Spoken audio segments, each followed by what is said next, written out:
المبارک کی 17 تاریخ اسلام کے اندر وہ اہمیت رکھتی ہے کہ شاید کوئی دن بھی اس اعتبار سے اس کا بدل نہیں ہو سکتا۔ 17 رمضان المبارک کے دن کو اللہ کی زبان سے یوم الفرقان ہونے کا شرف عطا کر دیا۔ اس کا سبب سوائے اس کے اور کچھ نہ تھا کہ اس وقت تک ہمارے آقا صلی اللہ تعالی علیہ وآلہ وسلم کی کاوش سے کم و بیش 313 سچے غلام ایسے تیار ہو سکے تھے جو سر بطفل ہو کر اپنی جانوں کا نذرانہ پیش کرنے کے لیے حضور کے ہمراہ آ گئے تھے۔ معرکہ بدر بپا ہے، 313 حضور کے غلام حضور کے جھنڈے کے تلے کھڑے ہیں اپنی جان ہتھیلیوں پر لے کر، اور دوسری سمت 1000 سے زائد مسلح کافروں کی فوج دین مصطفی کی چمکنے والی شمع کو ہمیشہ ہمیشہ کے لیے بجھا دینے پر تلے ہوئے ہیں۔ ایک طرف اسلحہ ہے، ایک طرف بغیر اسلحے کے صرف جوش ایمانی ہے، ایک طرف فوج کی کثرت ہے اور ایک طرف چند حضور کے غلام اللہ پر بھروسہ رکھ کر حضور کے قدموں میں جان نثار کر دینے کی امنگ لے کر آئے ہیں۔ اس ماحول کو دیکھ کر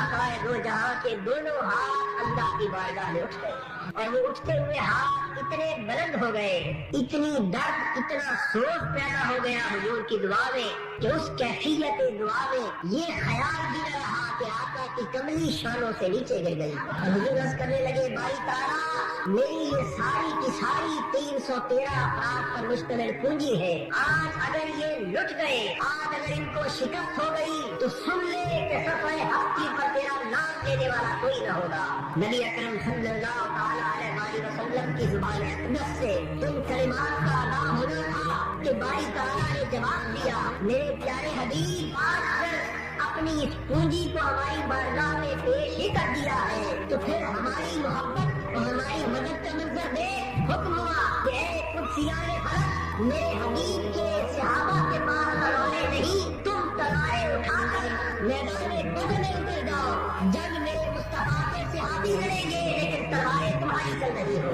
تو حضور کی دعا کا نتیجہ یہ ہوا کہ میدان بدر بپا صحابہ تلوار اٹھاتے تھے لیکن ان کی تلوار چلنے سے پہلے کافر کی گردن کر کے نیچے گرتا تھا۔ صحابہ نے پوچھا آقا آج تک ہم اس ماجرا کو نہیں سمجھ سکے کہ ہماری تلوار ابھی کافر کی گردن تک پہنچنے بھی نہ پاتی تھی کہ اس کا سر قلم ہو جاتا تھا، ہم آج تک اس کا سبب نہیں سمجھ سکے۔ حضور فرمانے لگے میرے غلاموں تمہیں کیا خبر، یہ مصطفیٰ کی دعا کی تاثیر تھی، اگر اس میدان میں آج اللہ کے فرشتوں کی تلواریں نکلتی اور تم لٹ جاتے تو پھر قیامت تک اللہ کے دین کا نام لینے والا کوئی نہ بچتا۔